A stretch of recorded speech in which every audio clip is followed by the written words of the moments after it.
Right now, somewhere, an AI is trying to be funny. It is failing. Badly. You've probably seen it happen. You ask a chatbot to tell you a joke, and it gives you something so flat, so mechanical, that you almost feel embarrassed for it. But here's the strange part. The problem isn't that the machine doesn't know jokes. It knows millions of them. The real answer is far stranger. The machine doesn't understand why any of them are funny. And once you understand why, you'll never look at your own laughter the same way again. Let's start with what a joke actually is. Not the words, the mechanism underneath them. A joke is a tiny trap. It builds a pattern, lets your brain lock onto it, and then breaks that pattern in a way you didn't expect. Linguists call this incongruity resolution. Your brain predicts one ending, it gets another. And the gap between what you expected and what you got, that gap is the punchline. It happens in a fraction of a second. You don't choose to laugh, it just happens. Now think about how a large language model works. It doesn't experience surprise, it calculates probability. Every single word it produces is the statistically most likely next word, based on billions of examples it has seen before. So when you ask it for a joke, it isn't building a trap for your mind. It's retrieving a pattern that looked like a joke in its training data. Sound familiar? Punchline shape, wrong content. That's why AI humor so often feels almost right, but not quite. It's a costume of comedy with no body inside it. This is where Alan Turing becomes important. Back in 1950, Turing proposed something now famous. If a machine could hold a conversation indistinguishable from a human, we should consider it intelligent. He called it the imitation game. You know it today as the Turing test. But Turing never said the machine had to feel anything, just that it had to convince you. And that distinction, feeling versus convincing, is the entire story of AI comedy. A machine can convince you it understands a pun. It cannot feel why the pun lands. Here's where it gets stranger. Comedy requires a theory of mind. To make you laugh, something needs to model what you already expect, and then violate it on purpose. Humans do this instinctively, from the age of about 4. A toddler putting a shoe on their head and looking at you? That's already incongruity, offered with intent. Machines have no intent. They have weights, billions of them, tuned during training to predict text. When a language model completes a joke correctly, it isn't performing a violation of your expectations. It's just following the deepest groove in a massive statistical landscape. Geoffrey Hinton, one of the researchers often called a godfather of modern AI, has said something that quietly explains all of this. Neural networks don't reason the way people assume they do. They compress patterns, enormous amounts of pattern, squeezed into billions of adjustable numbers until the network can produce plausible outputs. Plausible, not understood. A joke generated by a model is plausible text shaped like humor. It isn't a mind noticing something absurd about existence and deciding to point it out to you. So why does this matter beyond party tricks and awkward chatbot jokes? Because comedy might be one of the last honest fingerprints of consciousness we have left. Think about what a joke actually demands from a brain. Memory, to hold the setup. Prediction, to anticipate an outcome. Surprise, to register the gap. And something even harder to fake, perspective. You need to imagine what someone else is thinking in order to subvert it on purpose. That's 4 separate cognitive systems, firing in sequence, in under a second, every single time you laugh at something clever. Now, here's the twist you didn't expect.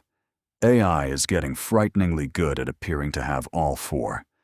Modern systems, including models like GPT-4, can complete jokes, invent puns, and even explain why a joke is funny in fluent, confident paragraphs. Ask one to explain the timing of a joke, and it will describe timing correctly. It has read thousands of explanations of comedic timing. It knows the shape of the answer. But knowing the shape of an answer and experiencing the thing that answer describes are not the same event. This is the counterintuitive part. The machine can describe surprise perfectly while never once being surprised.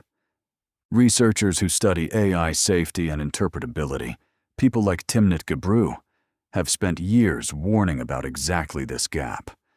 The danger isn't that machines will suddenly become funny and take over the world. The danger is that machines have become so good at imitating understanding that people start assuming understanding is present when it isn't. Comedy is a small, low-stakes example of a much bigger pattern. Confidence and competence look identical from the outside, but only one of them is real. Let's go one level deeper. Why can't the model just be trained to be funnier? Why can't engineers fix this? Here's the uncomfortable truth. Humor isn't really a rule. It's a moving target. What's funny changes by culture, by decade, by the specific room you're standing in. A joke that kills at a family dinner might die completely on stage. A pun that delights a 6-year-old will make an adult groan. Humor requires reading a room, sensing a mood, adjusting on the fly. A language model has no room. It has no mood. It has a prompt, a context window, and a probability distribution. It can mimic your culture's jokes. It cannot feel your specific Tuesday. There's a deeper reason, too, one that goes back to how these systems are actually built. Neural networks learn by minimizing error. They are punished, mathematically, for being wrong and rewarded for being close to correct. But a joke's entire power comes from being unexpected. Training a model to predict the most likely next words, in a very real sense, training it to avoid surprise. So there is a strange contradiction sitting at the very center of AI comedy. The models are built to be predictable. Jokes are built to be unpredictable. Every time an AI succeeds at humor, it is fighting against its own core design. Now bring this back to you, because this isn't really a story about machines. It's a story about what makes you, you. Every time you laugh, unplanned, out loud, at something you didn't see coming, you are doing something no algorithm has ever genuinely done. You are holding a prediction in your mind, watching it break, and feeling the break as pleasure instead of error. That's not a small thing. That might be one of the most human things there is. Think about the last time something truly caught you off guard and made you laugh before you even understood why. That reaction happened faster than conscious thought. No model, no matter how many billions of parameters it holds, has ever been caught off guard by its own output. It cannot be, because it has no expectation to violate in the first place. It only has probability. And probability, however large, is not surprise. There's a strange comfort hiding in all of this. As AI gets better at writing, painting, composing, and speaking, it's easy to feel like every uniquely human skill is being quietly automated away. But comedy keeps resisting. Not because engineers haven't tried, they have. Comedy resists because it isn't really a skill in the way grammar or arithmetic are skills. It's a relationship between a mind that expects and a moment that defies that expectation on purpose with warmth instead of malice. A machine can generate the words of that relationship. It cannot be inside it. So the next time a chatbot gives you a joke that lands just slightly wrong, don't dismiss it as a small glitch. Look at it closely. That tiny failure is one of the clearest windows we have into the difference between processing language and living inside a mind. The AI isn't broken.